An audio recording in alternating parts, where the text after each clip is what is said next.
বীর এবার এক ধাপ এগিয়ে পড়ল। না না, উড়োজাহাজ জানতে হবে না। তুমি আমাদের পাপার কাছে নিয়ে চলো। আমি পাপার কোলে উঠবো। পাপা আমাদের চকলেট দিবে। বীরের এই ছোট্ট আবদারে ঘরটা এক মুহূর্তের জন্য নিস্তব্ধ হয়ে গেল। আকাশ আর রোদের হাসি হঠাৎ থমকে গেল। আকাশের বুকটা হু হু করে উঠল। সে ফোনটা কানে নিয়ে খুব ধীর অথচ দৃঢ় গলেই বলল, ঠিক আছে মাই প্রিন্স, কথা দিলাম আজ আমি তোমাকে করে নেব। বলে আকাশ শুট করে ফোনটা কেটে দিল। রোদ একটু অবাক হলো। আকাশ যে আজই কোলে নেওয়ার কথাটা কতটা গুরুত্ব দিয়ে বলেছে রোদ তা তখন বুঝতে পারেনি। রোদ বীরকে কোল থেকে নামিয়ে দিতে বীর তার বড় রিমোট কন্ট্রোল হেলিকপ্টার নিয়ে ড্রয়িং রুম জুড়ে ওড়াতে শুরু করলো। রোদ দূর থেকে বীরের ওই আনন্দময় ছোটাছুটি দেখছিল। ওর মুখে এক অমায়িক মায়া ফুটে উঠল। সে বিড়বিড় করে বলতে লাগলো, বাপরে, তুই নিজেও জানিস না তুই কতটা লাকি। তোর বাপ তোকে কতটা ভালোবাসে সেটা তোর ধারণার বাইরে। কিন্তু বীর, তোর পাপা তোর মাকে চায় না। তোর বাবা যদি মেঘলা ভাবিকে না চায়, তবে আমি তোকে কোনো দিন তোর মায়ের থেকে আলাদা হতে দেব না। প্রয়োজনে আমি আমার নিজের ভাইয়ের বিরুদ্ধে দাঁড়াবো, তবু একজন মায়ের কোল থেকে তার সন্তানকে আমি কেড়ে নিতে দেব না। ঠিক সেই মুহূর্তেই বেডরুমের দরজা খুলে বেরিয়ে এলো মেঘলা আর রাত্রি। মেঘলা পরম যত্নে রাত্রিকে একটা ধপধপে সাদা সিল্কের শাড়ি পরিয়ে দিয়েছে। সাদা শাড়িতে রাত্রিকে আসলেও এক অপার্থিব সুন্দর লাগছে। খোলা চুলে সে যেন শরতের বিকেলের এক টুকরো কাশফুল। রোদ সোফা থেকে উঠে দাঁড়িয়ে পড়ল। হাতে ধরা ফোনটার কথা সে ভুলে গেল। রাত্রির দিকে তাকিয়ে সে যেন পাথর হয়ে গেছে। ওর সেই মন্ত্রমুগ্ধ চাহনি দেখে রাত্রি লজ্জায় আড়ষ্ট হয়ে শাড়ি ঠিক করতে লাগলো। রোদ সব লাজ লজ্জা বিসর্জন দিয়ে একদম সামনে গিয়ে দাঁড়িয়ে ফিসফিস করে বলল, তোমাকে রাত পাখি বলে ডাকি, কিন্তু আজ যে আমার সামনে এক রাত পরি দাঁড়িয়ে আছে। এই শুভ্রতাই তোমাকে দেখে মনে হচ্ছে এখন ওই বুঝি ডানা মেলে আকাশে উড়াল দেবে। সত্যি রাত, আমি নিজেকে সামলাতে পারছি না। রোদের এমন সরাসরি আর আদুরে প্রশংসায় রাত্রির গাল দুটো টকটকে লাল হয়ে গেল। সে নিচু স্বরে বলল, চলো তো, সবার সামনে যাতা বলছো। পাশে দাঁড়িয়ে থাকা মেঘলা তো হেসেই কুল পাচ্ছে না। দেবরের এমন রোমান্টিক কথাবার্তা শুনে সে একটু অপ্রস্তুত হয়ে হাসতে হাসতে বলল, তোমরা বাবা শুরু করলে নাকি? তোমাদের প্রেম দেখতে দেখতে আমি বুড়ি হয়ে যাব। আইবি, আমরা ওখান থেকে সরে যাই। মেঘলা তড়িঘড়ি করে বীরকে কোলে তুলে নিল। রোদার রাত্রি দরজার দিকে এগোতে এগোতে বলল, ঠিক আছে ভাবি, আমরা আসছি। ফিরতে হয়তো একটু রাত হতে পারে। তোমরা সব দরজা জানালা লক করে দিয়ে শুয়ে পড়ো। মেঘলা দরজায় দাঁড়িয়ে হাসি মুখে বলল, আচ্ছা ঠিক আছে, একদম চিন্তা করবেন না। আপনারা সাবধানে যাবেন আর অনেক এনজয় করুন। কোল থেকে বীরও ওর দু হাত নাড়িয়ে চিৎকার করে উঠল। হ্যাঁ, অনেক এনজয় করলো, অনেক এনজয় করলো। বীরের আধো আধো কণ্ঠে এনজয় শব্দটা শুনে সবাই হাহা করে উঠল। যাওয়ার আগে রোদ নিচু হয়ে বীরের কপালে একটা শব্দ করে চুমু খেলো। ঠিক তখনই রাত্রি এগিয়ে এলো। সে বীরের গোলগাল দুই গালে নিজের ঠোঁট ডুবিয়ে একটা জোরে হামি দিল। বীরের গাল দুটো রাত্রি লিপস্টিকে একটু লালচে হয়ে গেল।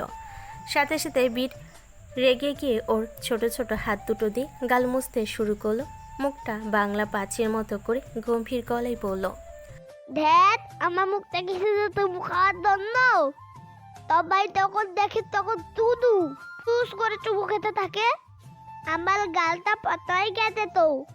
বীরের এই মহাবিরক্ত আর পচা হয়ে গেল বলা শুনে রোদার রাত্রি হাসতে হাসতে সিঁড়ির দিকে এগিয়ে গেল।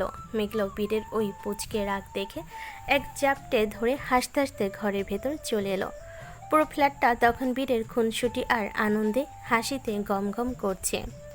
শহরের এক কোণে নির্জন বারে বসে আছে চার বন্ধু, আকাশ, আজিজ, সবুজ আর মার্কো। টেবিলের উপর মদের বোতল আর গ্লাসের সরাসরি। আকাশ আর সবুজ গ্লাসে চুমুক দিচ্ছে, কিন্তু আজিজ আজ একদম চুপ। তার সামনে রাখা গ্লাসটা ছোঁয়াও হয়নি। সে গভীর কোনো চিন্তায় মগ্ন।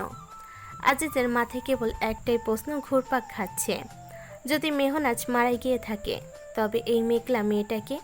আকাশ তো তাকে কতবার দেখেছে, তবু কেন ও চিনতে পারল না যে মেঘলাই হয়তো ওর সেই হারিয়ে যাওয়া মেহেজাবিন? নাকি আকাশ সব যেন নাচেনার ভান করছে? এর পেছনে কি অন্য কোনো ভয়ঙ্কর রহস্য আছে? চিন্তা করতে করতে আজিজ একসময় প্রচণ্ড বিরক্ত হয়ে উঠল। তার মস্তিষ্ক যেন কাজ করছে না। হঠাৎ সে কোনো কিছু না ভেবে মার্কোর হাত থেকে মদের বোতলটা হ্যাসকা টান দিয়ে কেড়ে নিল। তারপর সবার চোখের সামনে বোতলটা মুখে উপর করে দিয়ে ঢকঢক করে পুরোটা খালি করে ফেল। আজিজের এই অভাবনীয় আচরণে আকাশ, সবুজ আর মার্কো তিনজনই পাথরের মতো জমে গেল। আজিজ কোনোদিন মদ ছোঁয় না, সেই মানুষটা আজ এক নিঃশ্বাসে পুরো বোতল শেষ করে দিল।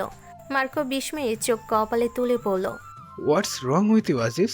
You never touch alcohol. Why are you gulping it down like a madman today? Aziz কোনো উত্তর দিল না। সে যেন ঘোরের মধ্যে আছে।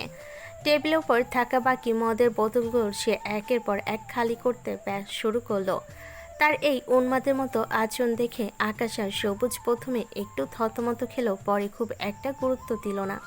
ভাবলো হয়তো কোনো ব্যক্তিগত সমস্যায় আজিজ ভেঙে পড়েছে। সবুজ তখন আকাশের দিকে তাকিয়ে বলল, আসলে নীলিমায় অপারেশন করাতে সক্ষম হয়েছে ওরা। ও একটু অসুস্থ, তাই নিলয় আজ আসতে পারেনি। আকাশ সবুজের দিকে তীক্ষ্ণ দৃষ্টিতে তাকালো, গম্ভীর গলায় বলল। বউকে কি খুব বেশি কষ্ট দিচ্ছিস সবুজ? সবুজ মিলান হেসে বলল। কি মনে হয় তোর? আকাশ গ্লাসে একটা বড় চুমুক দিয়ে বলল, সোনালির কোনো দোষ নেই এখানে। যা করেছে ওই হারামজাদাটা করেছে। তাকে দুনিয়া থেকে তুলে দিয়েছিস তুই নিজ হাতে। ও মরে গিয়ে পাপমুক্ত হয়েছে। এখন তুই দয়া করে নিজের সংসারটা ঠিক করে নে। সবুজ নির্লিপ্তভাবে বলল। সংসার তো ঠিকই আছে। আকাশ এবার সবুজের কাঁধে হাত রাখলো। আজিজ বলল, তুই নাকি ওর সাথে খুব খারাপ ব্যবহার করেছিস। একটা কথা কান করে শোনো রাখ সবুজ, সোনালি সম্পূর্ণ নির্দোষ আর নিষ্পাপ। সেদিন রাতে ও যদি না থাকতো তবে রাত্রে মেঘলা কোনো দিন বেঁচে ফিরত না। ওরা কবে অন্য কোনো দেশে পাচার হয়ে যেত। সোনালির জন্য ওরা আজ জীবিত। সবুজ কিছুক্ষণ চুপ থেকে ধীর গলায় বলল, আমি জানি আকাশ, আমি সব জানি, কিন্তু আমি চাই সোনালি এই কথাগুলো নিজের মুখে আমার কাছে স্বীকার করুক। ওর মুখে সত্যটা শোনার অপেক্ষায় আছি আমি। আকাশ একটা দীর্ঘশ্বাস ফেলে বলল, যা ভালো মনে করিস কর, তবে নিজের জেদের চোটে হীরা হারিয়ে পাথর করিস না। এই বলে তারা আবার মদে মনোযোগ দিল। আজিজ তখন মাথা নিচু করে টেবিলের এক কোণে পড়ে আছে। তার ভেতরে বয়ে চলা মেঘলা আর মেহজাবিনের রহস্যের ঝড় যেন তাকে কুড়ে কুড়ে খাচ্ছে। সবুজ গ্লাসের শেষ চুমুকটা দিয়ে হঠাৎ আকাশের দিকে তাকিয়ে প্রশ্ন করল, জানিস আকাশ, সোনালির একটা ছোট বোন ছিল। সোনালির মা যখন বাড়ি ছেড়ে পালিয়ে যায় তখন ওই দুধের বাচ্চাটাও সাথে নিয়ে গিয়েছিল। কিন্তু মাঝপথে ডাইনিটা বাচ্চাটাকে রাস্তার ধারে ফেলে দিয়ে কার সাথে যেন নিরুদ্দেশ হয়ে যায়। সোনালি আজও তার সেই হারিয়ে যাওয়া বোনটাকে তন্ন তন্ন করে খোঁজে। আজও রাতে ওটার জন্য ডুকরে কাঁদে, কিন্তু কোনো হুদিস পায় না। আকাশ যেন আজ ভাবান্তর ছায়ায় নিলিপ্ত গলায় জবাব দিল। জানি। সবুজ চমকে উঠে সোজা হয়ে বসলো। তুই জানিস? মানে তুই জানিস সোনালির একটা বোন ছিল? আকাশ শান্ত গলায় বলল। হ্যাঁ জানি। সবুজ এবার আর তুই কি এটাও জানিস যে সেই মেয়েটা এখন অনেক বড় হয়ে গেছে? ও কোথায় আছে তুই জানিস আকাশ? আর বউটা ওর জন্য কতটা কষ্ট পায় তুই ধারণা করতে পারবি না। আকাশ এবার হাতের গ্লাসটা সশব্দে টেবিলে রাখলো। তারপর পকেট থেকে একটা নোট বার বের করে টেবিলের উপর ছড়িয়ে দিয়ে উঠে দাঁড়ালো। আজিজের অবচেতন প্রায় শরীরের দিকে একবার তাকিয়ে মার্কোকে বলল, মার্কো, আজিজকে নিয়ে সাবধানে বাড়ি ফিরিস। সবুজ তখন উত্তরের আশায় আকাশের দিকে তাকিয়ে আছে। আকাশ সবুজের চোখের দিকে তাকিয়ে রহস্যময় এক হাসি দিয়ে বলল, সামনে আছে, খুঁজে নে। বলে আকাশ লম্বা কদমে বাড়ির দরজার দিকে এগোতে লাগলো। সবুজ পেছন থেকে চেঁচিয়ে বলল, আরে তুই কোথায় যাচ্ছিস? মাঝপথে এভাবে কথা রেখে চলে যাচ্ছিস কেন? আকাশ দরজার কাছে দাঁড়িয়ে ঘাড় ঘুরিয়ে বলল। ছেলের কাছে যাচ্ছে। সবুজ অবাক হয়ে বলল, কিন্তু ওখানে তো রোদ আর ওর বউ আছে, তুই হঠাৎ ওখানে যাবি কেন? আকাশ পকেটে হাত পুড়িয়ে বলল। রোদ ওর বউকে নিয়ে নাইট ডেটে গেছে। বলে সে বাড়ির বাইরে বেরিয়ে এলো। সবুজ তখন হতভম্ব। সে বাড়ির দরজা দিয়ে চিৎকার করে বলল, আকাশ, তুই কি একা ড্রাইভ করতে পারবি? নেশে আসিস তো? আকাশের গম্ভীর স্বর বাইরে থেকে ভেসে এলো। পারবো। সবুজ বাড়ি একা বসে মাথার চুল খামচে ধরলো। সে কিছুতেই মেলাতে পারছে না আকাশ সোনালির বোনের কথা জানলো কিভাবে। আকাশ কি তবে সোনালি সে হারিয়ে যাওয়া বোনকে চেনে? কার কথা ভেবে বলো সামনে আছে খুঁজে নেই। সবুজ কিছুক্ষণ চোখ বন্ধ করে গভীর ভাবনায় ডুব দিল। হঠাৎ ওর মস্তিষ্কে একটা বিদ্যুৎ খেলে গেল। ও ছট করে চোখ খুলে বিড়বিড় করে উঠল। চাঁদ। নিলয়দের ড্রয়িং রুমে আজ মানুষের ভিড়, কিন্তু নিস্তব্ধতা নেই। নীলিমার বাবা মা ভাই ভাবি সবাই এসেছে, কিন্তু ভেতরে ঘরে নীলিমার যে যন্ত্রণার আর্তনাদ চলছে তা নিলয়ের কলিজা ছিঁড়ে ফেলছে। নীলিমা যন্ত্রণায় ছটফট করছে, আর বাইরে 2.5 বছরের ছোট্ট নিভা তার মায়ের জন্য অবুঝের মতো কেঁদেই চলেছে। নিভা ফ্রান্সে বড় হয়েছে, তাই এখানে আসা আত্মীয় স্বজনদের সে ঠিকমতো চেনে না। নীলিমার মা যখন ওকে কোলে নিতে চাইলেন, নিভা আরও জোরে চিৎকার করে উঠল। ওর কাছে এই মানুষগুলো একদম অপরিচিত। নিলয় ঘামছে। একদিকে স্ত্রীর এই অবস্থা, অন্যদিকে মেয়েকে সামলাতে না পেরে সে নিজেকে বড্ড অসহায় মনে করছে। অবশেষে উপায় না পেয়ে নিভাকে কোলে নিয়ে সে ঘর থেকে বেরিয়ে এলো। রাস্তার খোলা বাতাসে আসতেই নিভা একটু শান্ত হলো, কিন্তু ওর ফুপিয়ে কাদা থামছে না। ঠিক তখনই সবুজের কল এলো। সবুজের গলার স্বর শুনে নিলয় বুঝলো ও নেশায় চুর হয়ে আছে। সবুজ জড়িয়ে যাওয়া গলায় বলল, কিরে নিলয়, নীলিমা কেমন আছে? আমি আসছি তোদের বাসায়। নিলয় তড়িঘড়ি করে বলল, না সবুজ, তুই এই অবস্থায় বাসায় আসিস না। বাসায় অনেক মানুষ, নিভা কাঁদছে, তাই ওকে নিয়ে আমি নদীর পাড়ের দিকে যাচ্ছি। তুই পারলে সরাসরি ওখানেই আয়। নিলয়ের কথা মতো সবুজ টলমল পায়ে নদীর পাড়ে এসে পৌঁছালো। দূর থেকে দেখলো নিলয় নিভাকে নিয়ে দাঁড়িয়ে আছে, কিন্তু তার কিছুটা দূরেই ঘাসের উপর বসে আছে রোদ আর রাত্রি। রোদ রাত্রির কাঁধে হাত দিয়ে পরম আবেশে জ্যোৎস্না দেখছে। সবুজ এক শয়তানি হাসি দিল, মনে মনে ভাবল, রোদ্দুরবাবু তার বউকে নিয়ে ডেটে এসেছে। দাঁড়া, তোর রোমান্টিকতায় আজ আমি নুন ঢালছি। সবুজ টলতে টলতে নিলয়ের কাছে গিয়ে দেখলো নিভা তার বাবার কোল থেকে নেমে ঘাসের উপর হাঁটার চেষ্টা করছে। নিভার পায়ে সেই ছোট্ট গোলাপি রঙের জুতো জোড়া, কিন্তু নিভা বারবার জুতো খুলে ফেলছিল বলে নিলয় সেগুলো হাতে নিয়ে দাঁড়িয়েছিল। সবুজ কোনো কথা না বলে নিলয়ের হাত থেকে নিভার ওই পুচকে জুতো জোড়া কেড়ে নিল। নিলয় অবাক হয়ে বলল, কিরে সবুজ, কি করছিস?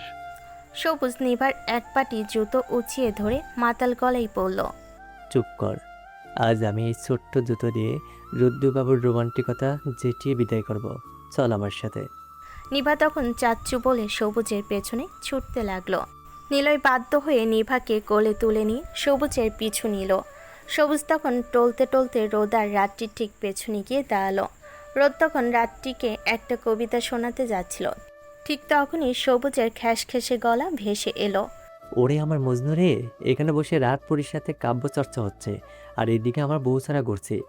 নদীর পাড়ে জ্যোৎস্নার সেই মায়াবী পরিবেশটা মুহূর্তেই বিষিয়ে গেল যখন সবুজের ওই মাতাল কণ্ঠস্বর ভেসে এলো। রোদার রাত্রি দুজনে ছিটকে একে অপরের থেকে দূরে সরে বসলো। রাত্রি ভয়ে আর বিস্ময়ে রোদের দিকে তাকালো, আর রোদ যেন নিজের চোখকে বিশ্বাস করতে পারছে না। রোদ আর রাত্রি কাউকেই এই মুহূর্তে এখানে আশা করেনি। বিশেষ করে সবুজ আর নিলয়কে এই অবস্থায় দেখে তারা একদম ঘাবড়ে গেল।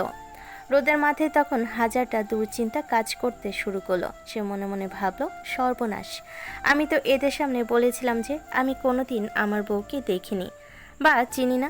এখন রাত্রির সাথে আমাকে এইভাবে ঘনিষ্ঠ অবস্থায় দেখে সবুজ বলছে এটা ওটা আমার বউ। কিন্তু এরা জানলো কিভাবে? তবে কি আমার অগোচরে এরা সব সত্যি জেনে গেছে? রোদের কপালে তখন বিন্দু বিন্দু ঘাম জমতে শুরু করলো। সে বুঝতে পারছে না এই মাতাল সবুজকে সে এখন কিভাবে সামলাবে। রাত্রির অবস্থাটাও ঠিক একই রকম, তার বুকটা ভয়ে ঠিপ ঠিপ করছে। সে এক দৃষ্টিতে টলমল পায়ে দাঁড়ানো সবুজের দিকে তাকিয়ে ভাবছে, এখানে এসব কি ঘটছে? সবুজ ভাইয়া কেন এত অদ্ভুত কথা বলছে? এরা যদি এখন আমাকে জেরা করতে শুরু করে আর আমার মাধ্যমে কোনোভাবে মেঘলা আপু আর বীর পর্যন্ত পৌঁছে যায়, তবে তো সব শেষ। মেঘলা আপু যে আকাশের স্ত্রী আর বীর যে আকাশের ছেলে, এই গোপন সত্যটা কি তবে আজ ফাঁস হয়ে যাবে? কিন্তু পরক্ষণে রাত্রির মাথায় আকাশ ভাইয়ার কথা এলো। সে নিজেকে একটু শান্ত করার চেষ্টা করলো। সে ভাবলো, আরে আকাশ ভাইয়া নিজেই তো তার বউ আর বাচ্চার খবর জানে। সে যখন নিজেই সব কিছু আড়াল থেকে নিয়ন্ত্রণ করছে, তখন এই সবুজ আর নিলয় ভাইয়ারা তো আসলে কিছুই না। নিলয় ভাইয়া নিশ্চয়ই কোনো বড় বিপদ হতে দেবেন না। সবুজ তখন হাতে নিভার ওই পুচকে জুতোটা নিয়ে রোদের সামনে গিয়ে দাঁড়ালো। মাতাল চোখে রোদের দিকে তাকিয়ে একটা তাচ্ছিলের হাসি দিয়ে বলল, কিরে রোদ, খুব তো বলছিস বউকে চিনিস না, দেখিস নি, এখন এই রাত পরীকে নিয়ে নদীর পাড়ে কি করছিস? একই তো তুই বিয়ে করেছিস, তাই না? নিলয় তখন নিভাকে কোলে নিয়ে ওদের থেকে একটু দূরে শান্ত হয়ে দাঁড়িয়ে রইল। তার চোখে মুখে কোনো কৌতূহল নেই, কেবল নীলিমার জন্য দুশ্চিন্তা আর সবুজের এই পাগলামি দেখে এক অদ্ভুত বিরক্তি। সবুজের কথা শুনে রোদ আমতা আমতা করে কোনো মতে বলল, ভাইয়া আসলে তুমি জানো এটা আমার বউ। সবুজ মাতাল অবস্থায় হো হো করে হেসে উঠল। রোদের কাঁধে একটা থাপ্পড় মেরে জড়িয়ে যাওয়া গলায় পড়ল, তোর বউ জানবো না তো কারটা জানবো? আকাশের বউ ছেলে সবাইকে আমরা চিনি, আর তোর বউকে চিনবো না? এটা কোনো ব্যাপারও হলো? সবুজের মুখ থেকে কথাটা বেরোনো মাত্রই রোদার রাত্রি যেন আকাশ থেকে পড়ল। দুজনের হৃৎপিণ্ড এক মুহূর্তের জন্য থেমে গেল। তার মানে সবুজ সব জানে, মেঘলার বীরের পরিচয়, তবে এদের কাছে গোপন নেই। ঠিক সে সময় নিলয়ের কোলে থাকা নিভা বারবার হাই তুলছিল, ওর চোখ ঘুমে জড়িয়ে আসছিল। রাত্রির পরিস্থিতি সামাল দিতে নিভাকে নিজের কাছে চেয়ে নিল। নিলয় নিভাকে রাত্রি কোলে দিতেই সে একটু দোলা দিতে নিভা শান্ত হয়ে ঘুমিয়ে পড়ল। এদিকে সবুজ বিরামহীনভাবে বকেই যাচ্ছিল। নিলয় বিরক্ত হয়ে ধমক দিল, সবুজ, এবার তুই চুপ করবি? কিন্তু রোদার রাত্রির মাথায় তখন রক্ত চড়ে গেছে। এরা সব কিছু জানে, অথচ এতদিন তাদের সামনে না জানার নাটক করছিল। রোদার নিজের কৌতূহল সামলাতে না পেরে সরাসরি প্রশ্ন করল, তার মানে সেদিন যখন বললাম আমি বিবাহিত, তোমরা আমার মজা নিচ্ছিলে? তোমরা আগে থেকেই জানতে? সবুজ এবার বাচ্চাদের মতো মুখ করে অপরাধী সুরে বলল, না রে রোদ, সত্যি বলছি। আমি তো পরশুদিন শপিং মলের বীরকে দেখার পর শিওর হয়েছি যে ওটা আকাশের ছেলে। এই হারামজাদা নিলয় তো আগে থেকেই সব জানতো, আমাকে কিচ্ছু বলেনি। রোদার রাত্রি এবার মারমুখী চোখে নিলয়ের দিকে তাকালো। নিলয় একটা দীর্ঘশ্বাস ফেলে সত্যিটা বলতে শুরু করলো, আসলে তোদের বিয়ের পর আকাশ আমাদের সাথে কন্ট্যাক্ট করেছিল। একদিন হসপিটালের সামনে দেখলাম। রোদ, তুই একটা অন্তঃসত্ত্বা মেয়েকে নিয়ে বের হচ্ছিস। আমি দেখেই চিনেছিলাম এই মেয়েটার সাথেই সেদিন আকাশের বিয়ে হয়েছিল, আর পাশে রাত্রিকেও দেখেছিলাম। নিলয় একটু থেমে আবার বলল, সেদিন আমি কনফার্ম হয়ে যাই যে তোদের সাথে মেঘলার যোগাযোগ আছে। আমি আকাশকে সবটা জানাই। আকাশ তখন সব খোঁজ খবর নিয়ে জানতে পারে সে বাবা হতে চলেছে। তখনই সে পাগলের মতো ইন্ডিয়া ব্যাক করেছিল একবার মেঘলাকে দূর থেকে দেখার জন্য। কিন্তু ও যা মানুষ, দূর থেকে না দেখে সোজা আল্ট্রাসনোগ্রাফি রুমের মধ্যে ঢুকে বউ বাচ্চার সঙ্গে কথা বলে তবেই সে বেরিয়েছিল। তখন বীর ওর মায়ের গর্ভে 7 মাসের। রাত্রির চোখ ছানা বড়া হয়ে গেল। নিলয় বলতে লাগলো, যেদিন বীর পৃথিবীর আলো দেখলো সেদিন রাত্রে আমি আর আকাশ হসপিটালে গিয়ে ওকে দেখে এসেছি। সবুজ এবার রেগে গিয়ে অভিযোগ করলো, আমাকে কেন বলিসনি তোরা? নিলয় মিলান হেসে বলল, তোকে সেদিনই জানাতে চেয়েছিলাম, যেদিন আকাশ বাবা হলো। আকাশ সেদিন খুশিতে যে নাচটা দিয়েছিল না, ও পাগল হয়ে গিয়েছিল খবরটা শুনে। ছেলেকে দেখার পর ওর সেই পাগলামি দেখলে তুইও অবাক হয়ে যেতিস। রোদ হা করে কথাগুলো শুনছিল। তার ইচ্ছে হচ্ছে সে যেন জ্যান্ত কথাগুলো গিলে ফেলছে। রোদের নিজেকে এখন পৃথিবীর সব থেকে বড় বোকা মনে হচ্ছে। সে ভাবতো সে আকাশকে আড়াল করে সব সামলাচ্ছে, অথচ আকাশ নিজেই সব কিছু সূত্র ধরে। রোদ বিড়বিড় করে নিজেকেই গালি দিয়ে বলল, তার মানে এতদিন তাদেরকে লুকিয়ে রেখে এখন আমাকেই তো পাগলা মনে হচ্ছে।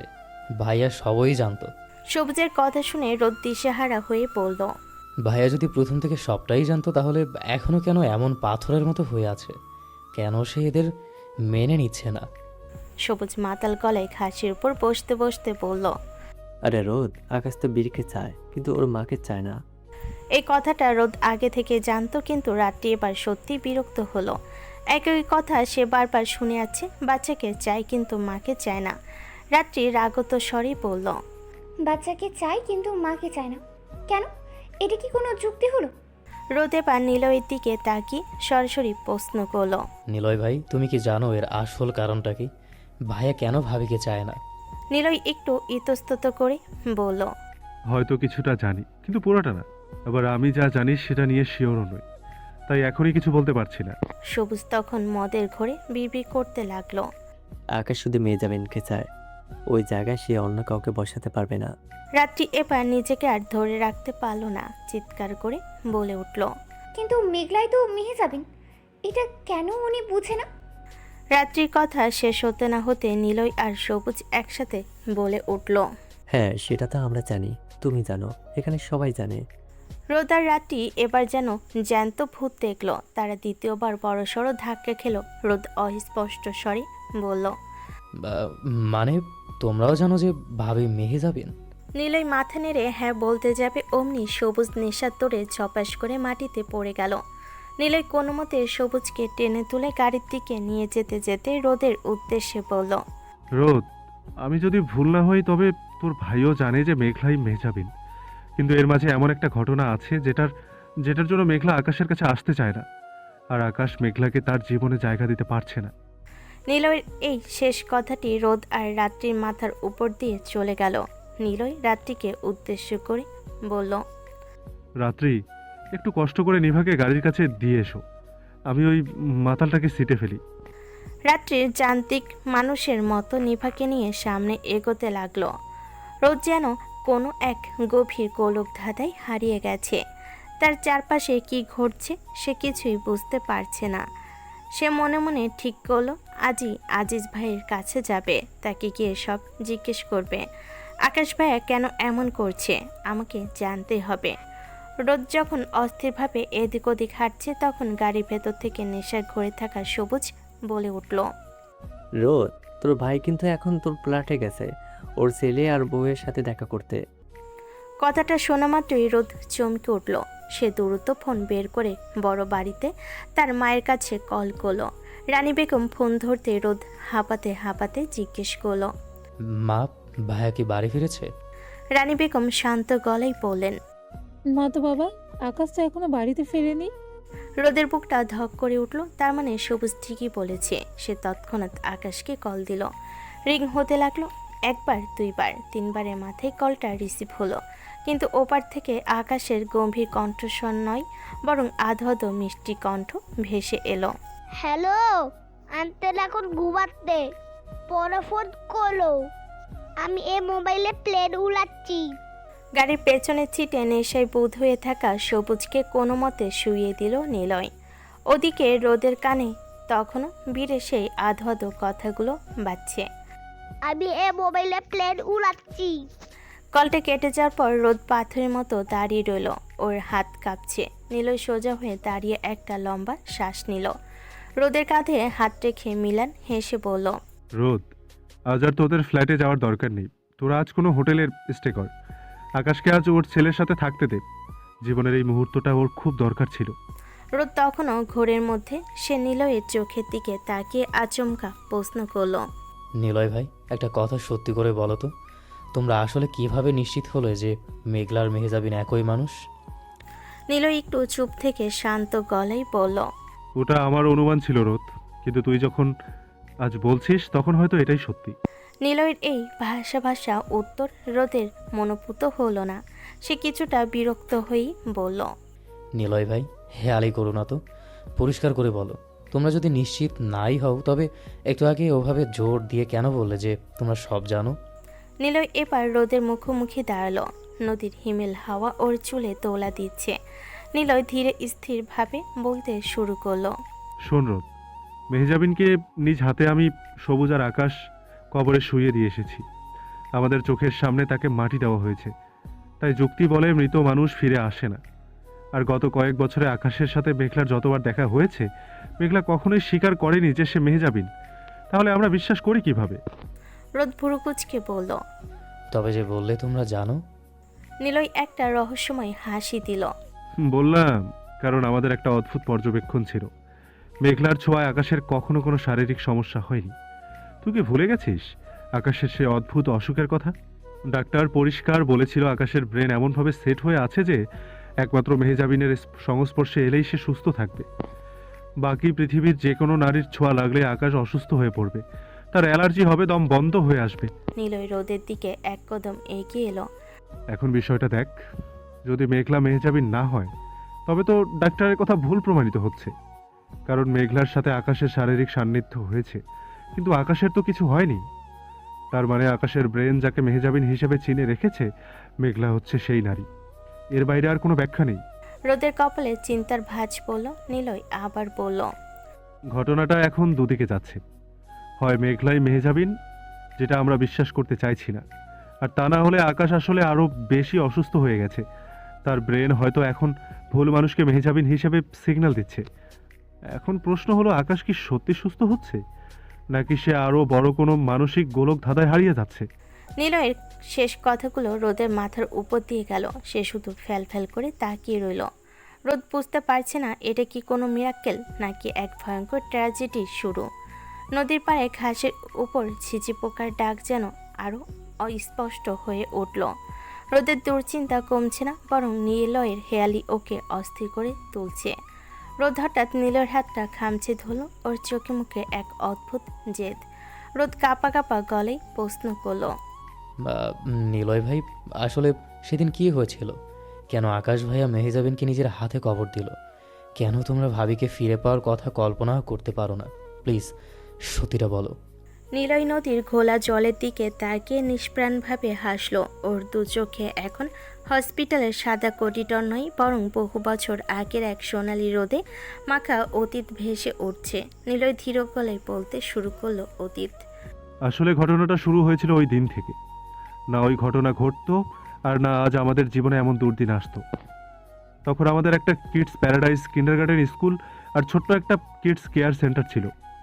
সেটার দায়িত্ব ছিল তোর বাবা আর আকাশের মা। তখন আকাশ কেবল কলেজে উঠেছে। আজিজ ছিল আকাশের সব থেকে কাছের বন্ধু। একদিন আকাশের সাথে আমি আজিজদের গ্রামের বাড়িতে গিয়েছিলাম। সেখানেই প্রথম দেখা সেই ছোট্ট মেহজাবিনের সাথে। নিলয়ের ঠোঁটে এক চিলতে হাসি ফুটে উঠল। বিশ্বাস কর রোদ, মেহজাবিন তখন একদম ছোট। ছোট্ট ছোট্ট পায়ে টলমল করে উঠানের এক পাশ থেকে অন্য পাশে আসছিল, শুধু একটা বাতাবি লেবু হাতে নেওয়ার জন্য। ওর সেই মায়াবী হাসি, অবুজের মতো আকাশের দিকে তাকানো, প্রথম দেখাতেই আকাশকে পাগল করে দিয়েছিল। আকাশ সেদিন থেকে নিজের অজান্তে ওই ছোট্ট প্রাণটার প্রেমে পড়ে গিয়েছিল। হঠাৎ আজিজ আর মেহজাবিনের অভিভাবক হিসেবে থাকা তাদের দাদি মারা যান। আজিজ একা হয়ে পড়ল। আকাশ তখন নিজের বাবার সাথে কথা বলে আজিজকে বিদেশে পড়ার জন্য পাঠিয়ে দেয়, আর মেহজাবিনকে নিয়ে আসে ওই কিডস কেয়ার সেন্টারে। আকাশের মার কিছুটা অমত থাকলেও তোর মা মেহজাবিনকে খুব আদর করত।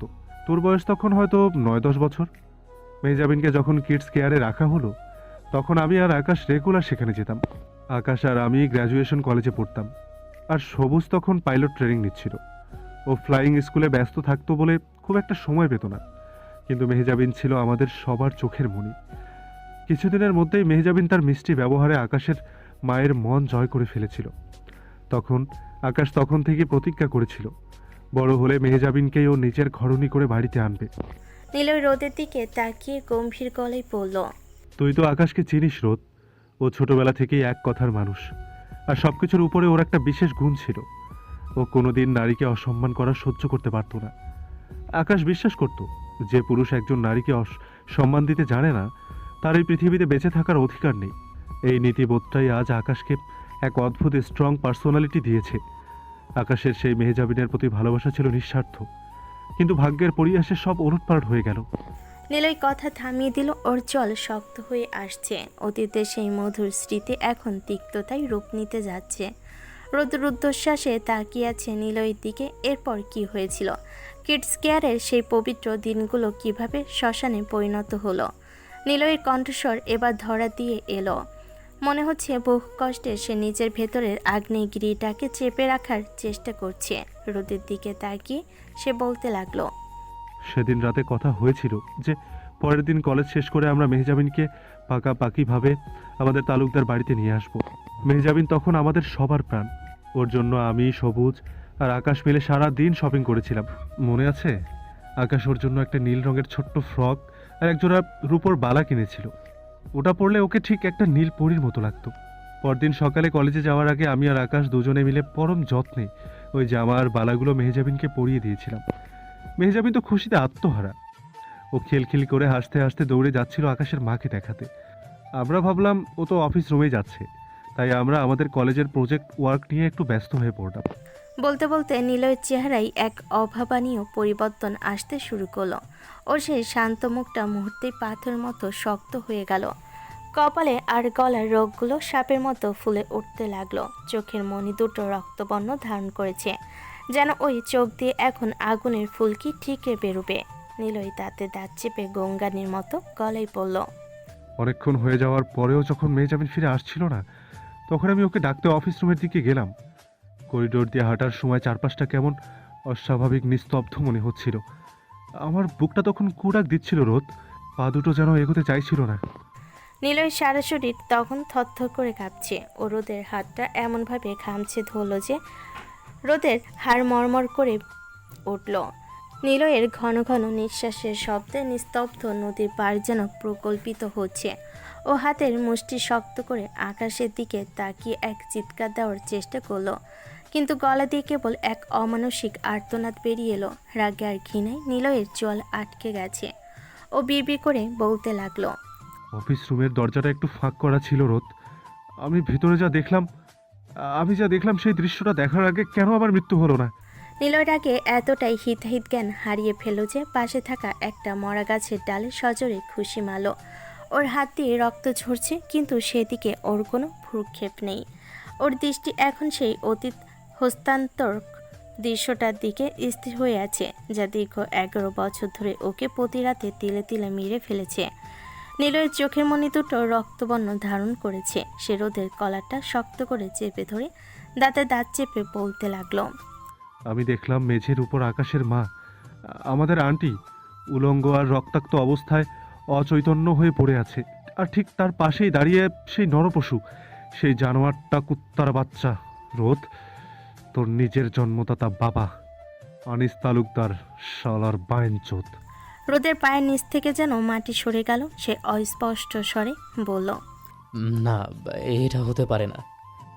নিলয় থামল না। সে হিসিস করে বলতে লাগলো, হ্যাঁ, সেই কুলাঙ্গারটা তখন নির্লজ্জের মতো নিজের প্যান্টের চেইন আটকাচ্ছিল। আর ঘরের এক কোণে দাঁড়িয়ে আমাদের সেই ছোট্ট মেজাবিন, ওর পরনে আমাদের দেওয়া সেই নীল ফ্রকটা রক্তে ভেজা। ও ভয়ে আর আতঙ্কে কুকড়ে গিয়ে ডুকরে কাঁদছিল। ঠিক সেই মুহূর্তে আমার পাশে এসে দাঁড়ালো আকাশ। আকাশের সামনে তখন পৃথিবীটা স্তব্ধ হয়ে গেছে। নিজের গর্ভধারিণী মাকে এমন বিভৎস, লাঞ্ছিত আর রক্তাক্ত অবস্থায় দেখে একটা ছেলের পায়ের নিচ থেকে শুধু মাটি নয়, যেন পুরো আসমানটাই ভেঙে পড়ল। আকাশের চোখের মনি স্থির হয়ে গেল। ওর ভেতরে থাকা মমতা, ভালোবাসা আর মনুষ্যত্ব মুহূর্তেই পুড়ে ছাই হয়ে এক পৈশাচিক লাভার মতো টকবক করে ফুটতে শুরু করলো। ওর হৃৎপিণ্ডের প্রতিটি স্পন্দন যেন এক একটা হাতুড়ি ঘা দিচ্ছিল। কান দিয়ে তখন এক অদ্ভুত ভৌ ভৌ শব্দ আসছে। আনিস তালুকদার হয়তো এই সময়ে কাউকে আশা করেনি, তাই তিনিও থতমত খেয়ে গেলেন। কিন্তু আকাশের সেই হিমশীতল চাহনি দেখে স্বয়ং যমদূত হয়তো সেদিন ভয় পেত। আকাশ কোনো কথা বলল না। ওর গলার শিরাগুলো ছিঁড়ে যাওয়ার মতো ফুলে উঠল। ও হুড়মুড় করে ভেতরে ঢুকে গেল। ওর শরীরটা তখন রাগে থরথর করে কাঁপছে, কিন্তু হাত দুটো স্থির। আকাশ সবার আগে পাশে পড়ে থাকা ওর মায়ের শাড়িটা দ্রুত তুলে নিল এবং পরম মমতায় আর যন্ত্রণায় আধমরা মায়ের নগ্ন শরীরের ওপর তা জড়িয়ে দিল। মায়ের সেই নিথর অপমানিত দেহের ওপর শাড়িটা দেওয়ার সময় আকাশের আঙ্গুলগুলো কাঁপছিল। সে বিড়বিড় করে শুধু একটা কথাই বলতে পারল, মা। পরক্ষণে ও ঘুরে তাকালো আনিস তালুকদারের দিকে। আকাশের চোখে তখন আর কোনো পানি নেই, আছে শুধু এক খুনে তৃষ্ণা।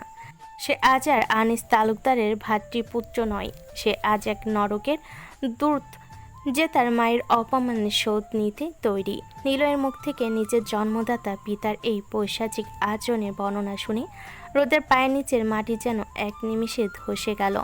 তার শরীরটা পাথরের মতো শক্ত হয়ে জমে গেল, অথচ ভেতরটা থরথর করে কাঁপছে।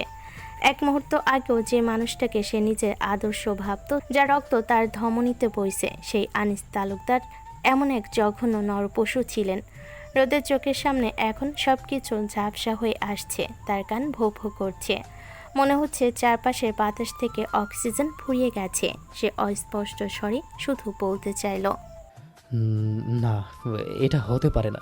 কিন্তু গলা দিয়ে কোনো স্বর বেরোলো না। কেবল একদলা কান্না গলার কাছে এসে আটকে গেল।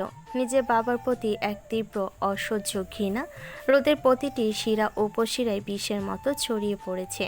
সে ভাবতে পারছে না যে মানুষটা তাকে কোলে পিঠে করে বড় করেছে, সেই মানুষটাই নিজের ভাইয়ের স্ত্রীর সম্মান ধুলোয় মিশিয়ে দিয়েছে। নিজের পরিবারের এক নিষ্পাপ শিশুর সামনে এমন বিভৎস লালসার চরিতার্থ করেছে। রোদের মনে হচ্ছে তার নিজের শরীরের রক্ত যেন অপবিত্র হয়ে গেছে। সে এখন ঘৃণা ভরে নিজের হাতের দিকে তাকাচ্ছে। এই রক্তই কি সেই জানোয়ারটার শরীর থেকে আসা? রাগে আর অপমানে রোদের হাতের মুষ্টি এমনভাবে শক্ত হয়ে গেল যে নখগুলো তালু ছিঁড়ে রক্ত বের হওয়ার উপক্রম হলো। সে স্তম্ভিত হয়ে নিলয়ের দিকে তাকিয়ে রইল। তার চোখ দিয়ে তখন টপ টপ করে জল গড়িয়ে পড়ছে, কিন্তু সেই জলে কোনো শোক নেই, আছে শুধু এক সীমাহীন ধিক্কার আর লজ্জা। রোদ বুঝতে পারছে কেন আকাশ ভাইয়া আজ এমন এক পাথরে মূর্তি হয়ে গেছে, কেন সে কাউকে বিশ্বাস করতে পারে না। নিজের বাবার এই অন্ধকার ইতিহাস রোদের অস্তিত্বকে যেন তিলে তিলে পুড়িয়ে মারছে। সে এখন পৃথিবীর সব থেকে একা আর অসহায় মানুষ। যে বাবার পরিচয় সে গর্ব করে দিত, আজ সেই পরিচয়টাই তার কাছে এক অভিশপ্ত গ্লানি হয়ে দাঁড়িয়েছে। রোদ এখন শুধু চাইছে মাটি দুভাগ হোক, আর সে তার বাবার ওই জঘন্য পাপের বোঝা নিয়ে চিরতরে মাটির নিচে হারিয়ে যাক। নিলয় হঠাৎ এক অদ্ভুত শান্ত আর নির্লিপ্ত ভঙ্গিতে আকাশের দিকে তাকালো। ওর ঠোঁটের কোণে এক চিলতে পৈশাচিক তৃপ্তির হাসি ফুটে উঠল, যেন বহু বছরে জমানো কোনো বিষাক্ত পাথর আজ ওর বুক থেকে নেমে গেছে। সেই বিভীষিকাময় দিনের বিচার করার স্মৃতিটা মনে পড়তে ওর ভেতরে এক পরম ভালো লাগা কাজ করছিল। নিলয় কিছু বলার আগে নেশায় চুর হয়ে থাকা সবুজ টলতে টলতে উঠে দাঁড়ালো। ওর চোখ দুটো তখন জলার মতো লাল। ছড়িয়ে যাওয়া গলার স্বরে এক বিভৎস হিংস্রতা নিয়ে সবুজ বলতে শুরু করলো। তারপর তারপর যা হয়েছিল রোদ, সেটা কোনো মানুষের কাজ ছিল না, কারণ সেই মুহূর্তে আমাদের ভেতরে কোনো মানুষ বেঁচে ছিল না। আকাশ যখন আন্টিকে সায় দিয়ে ডাকলো, ঠিক তখনই ওর নজর গেল পাশে থাকা ফলের ঝুড়ির ওপর। সেখান থেকে চকচকে ধারালো ছুরিটা এক ঝটকায় তুলে নিল ও। আনিস তালুকদার পালানোর সুযোগটুকু পায়নি। আকাশ পশুর মতো গর্জন করে ঝাঁপিয়ে পড়ল ওই মাদার চোরটার ওপর। এক ধাক্কায় ওকে টেবিলের উপর শুয়ে দিয়ে আকাশ প্রথম কোটটা চালালো ওর চোখের মাঝখানে। মুহূর্তের মধ্যে ঘর কাঁপিয়ে এক আকাশ ফাটা চিৎকার করে উঠল আনিস তালুকদার। সেই আর্তনাদের দেওয়ালগুলো যেন শিউরে উঠেছিল। ঠিক সেই সময় নিলয় গিয়ে এক কোণে জমে থাকা ছোট্ট মেহেজাবিনকে পাজকোলা করে তুলে নিল। ওর চোখ দুটো চেপে ধরে দ্রুত সেই ঘর থেকে বেরিয়ে এলো, কিন্তু সবুজ সেই মুহূর্তেই কোথা থেকে এসে ওই ঘরে ঢুকলো। সবুজ সেই ঘরে দরজা ভেতর থেকে আটকে দিয়েছিল। সবুজ নিজের দু হাতের দিকে তাকিয়ে ঘৃণায় থুতু ফেলল। সেদিন সেদিন আমি আমার এই দুই হাত প্রথম এক নিকৃষ্ট মানুষরূপী জানোয়ারের রক্ত দিয়ে কলঙ্কিত করেছিলাম। আন্টি তো অপমানে আর আঘাতে ওখানে শেষ নিঃশ্বাস ত্যাগ করেছিলেন, কিন্তু আনিস তালুকদারকে আমরা অত সহজে মরতে দেইনি। সবুজ নিলয়ের দিকে তাকিয়ে এক পৈশাচিক উল্লাসে ফেটে পড়ল। আমি আর আকাশ মিলে সেদিন ওই জানোয়ারটাকে জ্যান্ত অবস্থায় জাহান্নামের প্রতিটি স্তর পার করেছিলাম। নীলয় যখন মেহজাবিনকে নিয়ে ঘর থেকে বেরিয়ে গেল, আমি তখন ভেতর থেকে দরজাটা আটকে দিলাম। আকাশের চোখে মনি দুটি স্থির, সেখানে কোনো মায়া নেই, আছে শুধু এক আদিম তৃষ্ণা। আনিস তালুকদার তখন টেবিলের ওপর রক্তাক্ত অবস্থায় কাঁদছে। আকাশ দীর্ঘায় টি টেবিলের দিকে এগিয়ে গেল। সেখানে চা বানানোর জন্য রাখা ইলেকট্রিক কেটলির পাশে পড়েছিল স্টিলের একজোড়া সারসি। আকাশ সেটা হাতে তুলে নিল। সারসির ঠান্ডা স্পর্শ ওর আঙ্গুলে এক অদ্ভুত উন্মাদনা এনে দিল। আকাশ আনিস তালুকদারের ওপর ঝুঁকে পড়ে হিস করে বলল, চাচু, এই হাতে আপনি আমার মাকে ছুঁয়েছিলেন না? বলে সে সারাশি দিয়ে আনিস তালুকদারের হাতের প্রতিটি নখ গোড়া থেকে উপড়ে ফেলতে শুরু করলো। ঘরের প্রতিটি কোণ আনিস তালুকদারের অমানসিক চিৎকারে ফেটে পড়ছিল, কিন্তু আকাশের হাত কাঁপছিল না। প্রতিটি নখ উপড়ানোর সময় আকাশ এক পৈশাচিক তৃপ্তিতে হাসছিল। আকাশ থামল না, ও পকেট থেকে একটা ধারালো সার্জিক্যাল ব্লেড বের করলো। আনিস তালুকদার তখন যন্ত্রণায় জিভ বের করে গোঙাচ্ছিল। আকাশ ওর চল শক্ত করে ধরে ব্লেডটা দিয়ে জিভটা মাঝখান থেকে চিরে দুভাগ করে দিল। জিভটা পুরোপুরি কাটলো না, শুধু চিরে দিল, যাতে সে চিৎকারও করতে না পারে, আবার রক্তে দম বন্ধ হয়ে আসে। এরপর আকাশেই উপড়ে নেওয়া চোখটা আনিস তালুকদারের ভালো চোখটার সামনে এনে ধরলো। দেখুন চাচু, নিজের পতনটা নিজের চোখেই দেখুন। বলতে বলতে সে ওই চোখটাও ওর গালের ভিতর পিষে ফেলল। সবুজ তখন পাশ থেকে একটা ভারী তীক্ষ্ণ পেপার ওয়েট তুলে নিল। আনিস তালুকদারের সেই পৈশাচিক লালসার উৎস। তার পুরুষাঙ্গের ওপর সবুজ বারবার সে ভারী পেপার ওয়েট দিয়ে আঘাত করতে লাগলো। মাংস আর হাড় থেতলে একাকার হয়ে গেল। আকাশ তখন আনিস তালুকদারকে শক্ত করে ধরে তার বুক চিরে পাঁজর ভাঙতে ব্যস্ত। তখন আর মানুষ নেই, আকাশ আর সবুজ। আর আনিস তালুকদার সে তো কেবল একদলা যন্ত্রণাকাতর মাংসপিণ্ড। প্রতিটা আঘাতের সাথে সবুজ আর আকাশের মুখে ছিটে আসছিল গরম রক্ত। ও সেই রক্ত মুছে নিয়ে বিড়বিড় করে বলছিল, এটা আমার মায়ের অপমানের বদলা, এটা মেয়ে যাবিনের কান্না হিসাব। আর এটা আমার শেষ হয়ে যাওয়া শৈশবের প্রতিদান। তারপর পাঁজরগুলো ভাঙা শেষে বুকের বাম পাশ থেকে টেনে হিসে বার করে নিয়ে এলো একটা রক্তাক্ত মাংসপিণ্ড, হৃৎপিণ্ড, যা তখনও অনবরত পাম্প করে যাচ্ছে। আর আনিস তালুকদার তখন দুনিয়ার নরক যন্ত্রণা পেয়ে চিরস্থায়ী নরক বেছে নিল। সেদিন সেই অফিস থেকে কোনো মানুষ মরেনি, মারা গিয়েছিল এক পিশাচ। আর সেই পিশাচকে মারতে গিয়ে আকাশ সবুজ দুজনে নিজেদের ভেতরের মানুষটাকে চিরতরে বিসর্জন দিয়েছিল। নিলয় কিছুক্ষণ পর ফিরে এলো। ওর হাতে চাইল্ড কেয়ারের কিচেন থেকে আনা এক সেই বটি আর মাংস কাটার ধারালো চাপাতি। দরজায় সজোরে লাথি মারতে সবুজ ভেতর থেকে সিটকিনি খুলে দিল। নিলয় ভেতরে ঢুকে দরজাটা আবার আটকে দিল। ভেতরের দৃশ্যটা দেখে নিলয়ের চল শক্ত হয়ে এলো। আকাশ তার মায়ের রক্তাক্ত লাশের মাথার কাছে পাথরের মতো বসে আছে। তার দৃষ্টি মায়ের নিথর মুখের দিকে স্থির। আর সবুজ এক পাশে দাঁড়িয়ে, ওর হাতে ধরা সার্জিক্যাল নাইফ দিয়ে তখনও টপ টপ করে রক্ত ঝরছে। নিলয় কোনো কথা বলল না। ওর ভেতরে তখন এক দক্ষ কষে জেগে উঠেছে। সে পৈশাচিক শান্ত মাথায় আনিস তালুকদারের শরীরের অবশিষ্টাংশ থেকে সব বস্ত্র টেনে খুলে ছিঁড়ে ফেলে দিল। এরপর শুরু হলো সেই নারকীয় ধ্বংসযজ্ঞ। নিলয় বটিয়ার চাপাতি নিয়ে বসে পড়ল। এক প্রফেশনাল কষের মতো একে একে আনিস তালুকদারের দেহের অঙ্গ প্রত্যঙ্গগুলো খণ্ড খণ্ড করতে শুরু করলো। হাড় আর মাংস আলাদা হওয়ার শব্দে ঘরটা এক ভয়ঙ্কর কষাইখানায় পরিণত হলো। নীলের পাশে থাকা একটা টুলের উপর বসে আনিস তালুকদারের দেহের ভগ্নাংশগুলো টেবিলের উপর নিল। সে সবুজের দিকে তাকিয়ে শীতল গলায় বলল, সবুজ, এই বাটি দিয়ে মাংসগুলো এমনভাবে কুচি কুচি কর যেন কেউ কোনোদিন বুঝতে না পারে এটা কোনো মানুষের শরীর ছিল। কুকুরের খেতে যেন সুবিধা হয়। সেদিন সবুজ আর নিলয় নিজেদের অস্তিত্ব ভুলে গিয়ে হয়ে উঠেছিল পৃথিবীর সব থেকে নৃশংস দুই কসাই। আনিস তালুকদারের শরীরের প্রতিটা পেশি, প্রতিটা টিস্যু তারা টুকরো টুকরো করে কাটল। ঘৃণায় আর আক্রোশে তারা এমন এক পর্যায়ে চলে গিয়েছিল যেখানে মানুষের জীবনের কোনো মূল্য নেই। এরপর সেই পৈশাচিক মাংসের স্তূপ নিয়ে তারা গেল রান্নাঘরে। বড় একটা ডাবরিতে করে সেই মাংস চুলায় চাপিয়ে দেওয়া হলো। না কোনো মশলা নয়, কেবল এক নরপশুকে নিশ্চিহ্ন করার নেশায় তারা সে রান্না করলো। কাজ শেষ করে যখন তারা সেই ডাবরি নিয়ে রাস্তায় বেরোলো তখন গ্রীষ্মকাল। দুপুরের ডঙ্কা রোদে রাস্তায় কোনো মানুষ নেই। নিলয় আর সবুজ সেই ডাবরি থেকে মাংসের টুকরোগুলো রাস্তার ক্ষুধার্ত কুকুরদের সামনে ছড়িয়ে দিতে লাগলো। প্রতিটি টুকরো যখন কুকুরগুলো ছিঁড়ে খাচ্ছিল তখন দূরে দাঁড়িয়ে আকাশ অপলক চোখে তাকিয়েছিল ওর মায়ের খুনিকে আজ রাস্তার কুকুরেরা চিবিয়ে খাচ্ছে। সে দৃশ্যটা দেখে ওর বুক থেকে এক দীর্ঘশ্বাস বেরিয়ে এলো। সেদিন আনিস তালুকদার পৃথিবী থেকে শুধু বিদায় নেয়নি, তার অস্তিত্বটুকু কুকুরের পেটে গিয়ে বিলীন হয়ে গিয়েছিল। নিলয়ের প্রতিটা শব্দ যেন রোদের কানে গলিত সীসার মতো বিঁধছিল। তার নিজের জন্মদাতা পিতা, যাকে সে আজীবন শ্রদ্ধা করে এসেছে, তিনি ছিলেন এমন এক পিশাচ। আর তার মৃত্যুটাও হয়েছে এমন নারকীয় উপায়ে। রোদের মস্তিষ্ক আর নিতে পারছিল না। তার চোখের সামনে সব কিছু ঘুরছে, চারপাশে বাতাসটা যেন ভারী হয়ে আসছে, দম বন্ধ হয়ে যাচ্ছে ওর। নিলয় আর সবুজের শান্ত গলায় বলা এই বিভৎস সত্যিগুলো রোদের সমস্ত অস্তিত্বকে চূর্ণ বিচ্ছিন্ন করে দিল।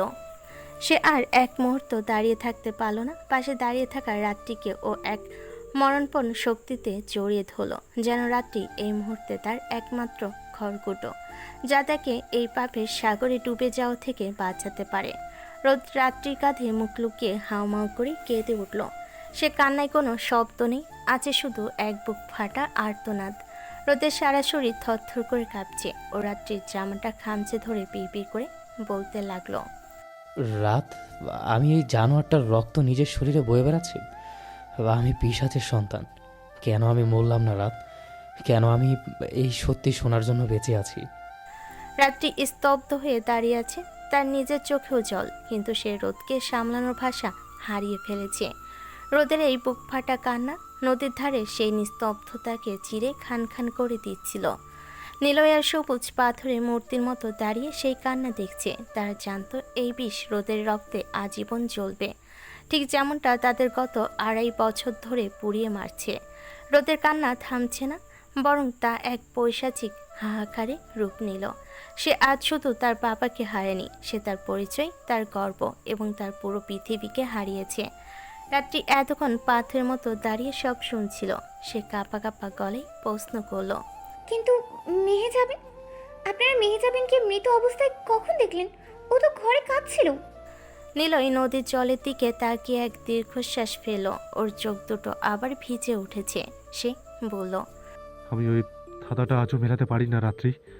আমরা যখন সেই নরকীয় প্রতিশোধ শেষ করে মাংসগুলো কুকুরকে খাইয়ে ফ্রেশ হয়ে ফিরে আসলাম, তখন দেখলাম কিডস কেয়ারের সামনে রাস্তায় অনেক মানুষের ভিড়।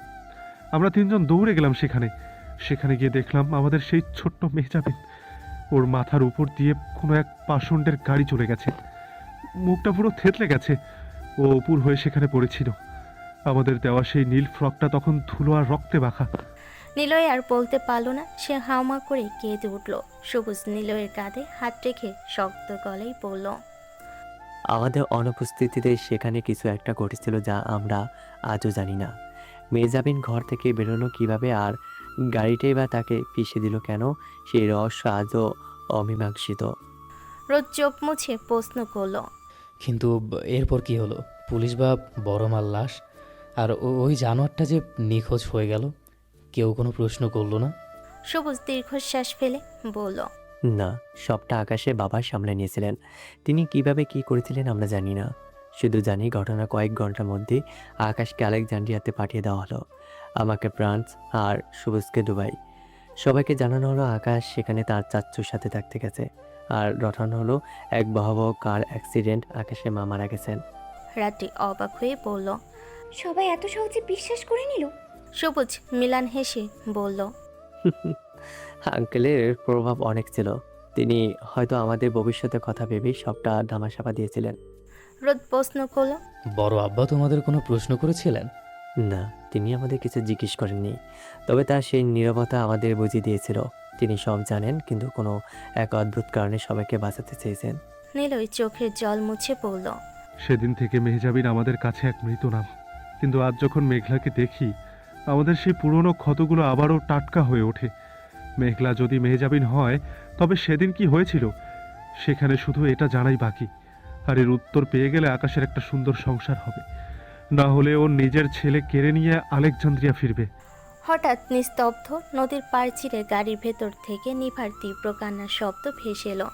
ছোট্ট নিভা সবসময় বাবা মায়ের সাথে নরম বিছানায় ঘুমানোর অভ্যাস, কিন্তু আজ গাড়ির শক্ত ছিটে নিজেকে একা আবিষ্কার করে সে প্রচণ্ড ভয় পেয়ে গেছে। নিলয় যেন এই কান্নার শব্দেই বাস্তবে ফিরে এলো। সে দ্রুত গিয়ে মেয়েকে নিজের বুকের মাঝে আগলে নিল। নিভার কপালে পরম মমতায় চুমু খেয়ে ফিস ফিস করে বলল, এই তো মা, আমি আছি তো, ভয় নেই সোনা, বাবা এখানে আছে।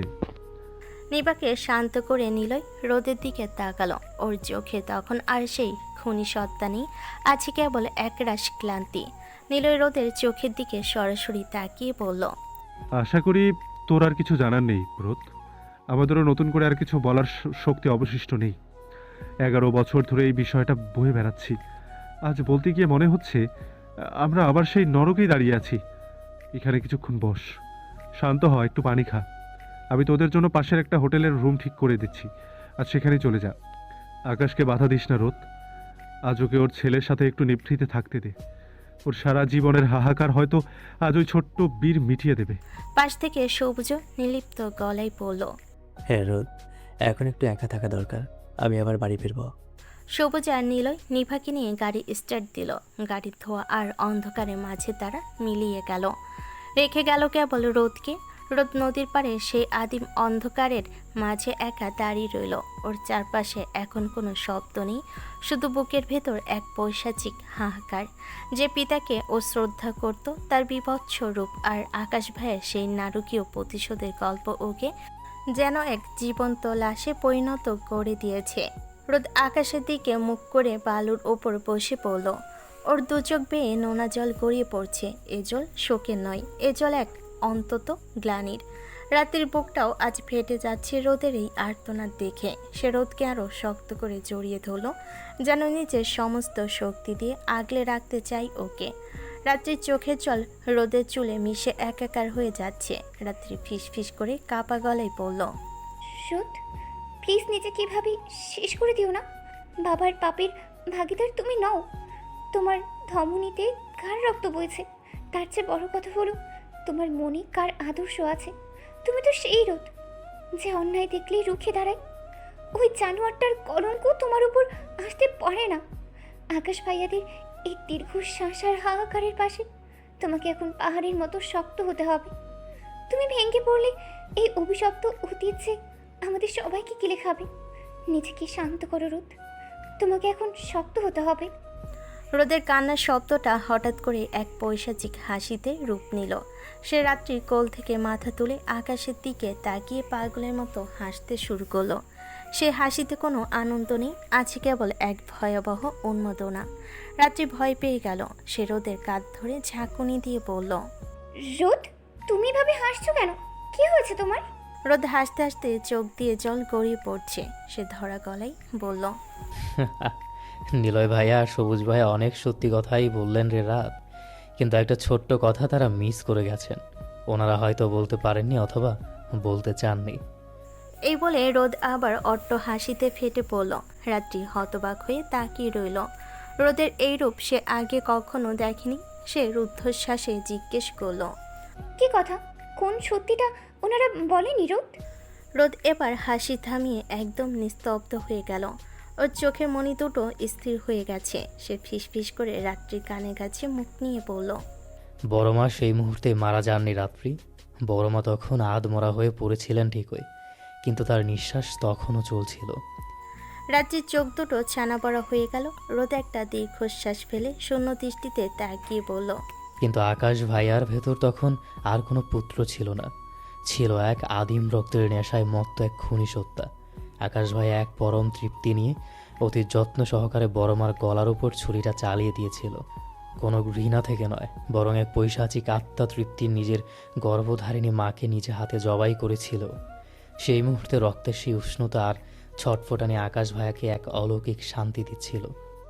কথাটা শুনে রাত্রির পায়ের নিচে মাটি যেন ধসে গেল। সে রোদের দিক থেকে ছিটকে সরে এলো। তার শরীর থরথর করে কাঁপছে, মস্তিষ্ক কাজ করা বন্ধ করে দিয়েছে।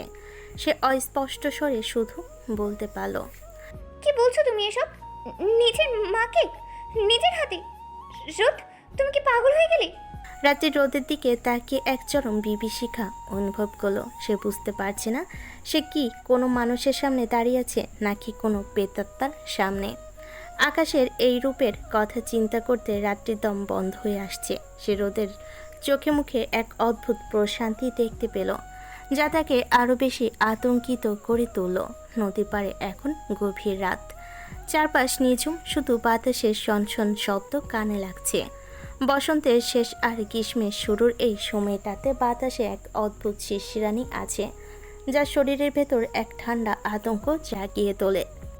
ঝাউ গাছগুলোর ডালপালার ঘর্ষণে একটা ঝনঝন শব্দ হচ্ছে, যেন মৃত কোনো আত্মা অশরীরী কণ্ঠে আর্তনাদ করছে। সেই ঝড় হওয়ার মাঝে রোদ তার জীবনের সব থেকে কালো সত্যটা বলতে শুরু করলো। আসলে রাত্রি, আমার বাবা আর বড় মার মধ্যে একটা গোপন সম্পর্ক আগে থেকেই ছিল। আমি তখন ছোট, সবটা বুঝতাম না, শুধু দেখতাম আমার বাবা আর মায়ের মধ্যে প্রায়ই ঝগড়া হতো। বাবার মা বড় মা নাকি একই কলেজে, একই ক্লাসে পড়তেন, দুজনেই দুজনকে ভালোবাসতেন। কিন্তু আমার দাদাজান হঠাৎ করেই বড় আব্বার সাথে বড় মার বিয়ে ঠিক করে দেন। বাবা তখন দাদাজানের সামনে মাথা তুলে দাঁড়ানোর সাহস পাননি, কিন্তু সেই পুরনো প্রেম আর আদিম লালসা বাবা আর বড় মার ভেতরে থেকে মরেনি। দাদাজান আমার মায়ের সাথে বাবার বিয়ে করিয়ে দেন। বড় আব্বা ব্যবসার কাজে বাইরে থাকতেন, আর সেই সুযোগটাই নিত বাবা আর বড় মা। বড় আব্বা বড় মাকে অসম্ভব ভালোবাসতেন, কিন্তু বিনিময়ে পেতেন কেবল ধোঁকা। আকাশ ভাইও বাড়িতে থাকতো না খুব একটা, তবে ভাইয়া তার মাকে পৃথিবীর সব কিছুর চেয়ে বেশি সম্মান করত। বড় মা ভাইয়াকে নিজের থেকে বেশি ভালোবাসত, আর স্বাভাবিক একটা মাত্র সন্তান। তখন রাত্রি বলল, একটা কেন চাঁদ? চাঁদ তো বোন না তোমাদের? রোদ মিলান হেসে বলল, চাঁদ বোন তো, কিন্তু ভাইয়া ওকে রাস্তার ধারে কুড়িয়ে পেয়েছিল। মেহজাবিনের শূন্যতা পূরণের জন্য সে ওই দিন সেই বছর 1.5 ছোট বাচ্চাটাকে নিজের সাথে তালুকদার বাড়িতে নিয়ে এসেছিল। ভাইয়া চাঁদকে অনেক ভালোবাসে। বড় আব্বা নিজের পরিচয় বড় করে চাঁদকে।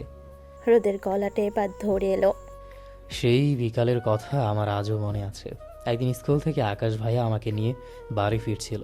বাড়িতে ঢুকে দেখি আমার মা ডাইনিং টেবিলের পাশে অজ্ঞান হয়ে পড়ে আছেন। আমি মাকে জড়িয়ে ধরে কাঁদতে শুরু করি, কিন্তু আকাশ ভাইয়া কোনো কথা না বলে ধীর পায়ে ভেতরের রুমের দিকে এগিয়ে যায়।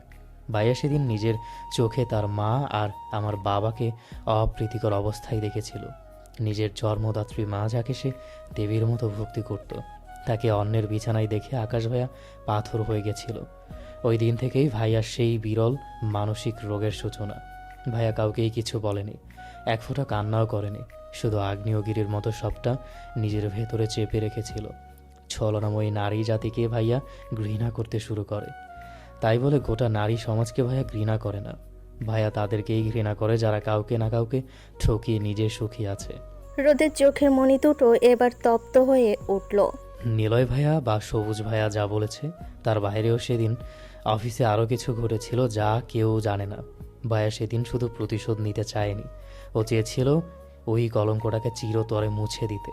তাই নিজের চাচা আর নিজের মাকে একই সাথে নিজের হাতে শেষ করে ভাইয়া তার বুকের ভেতর জ্বলতে থাকা সে আদিম প্রতিশোধের আগুনটা শান্ত করেছিল।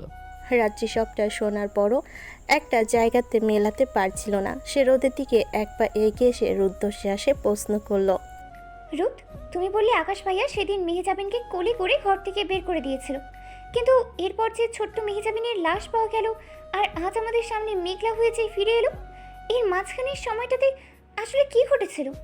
সেই ঘর থেকে বেরোনোর পর মেহেজাবিন বা মেঘলা কিভাবে ওই নরক থেকে পালালো?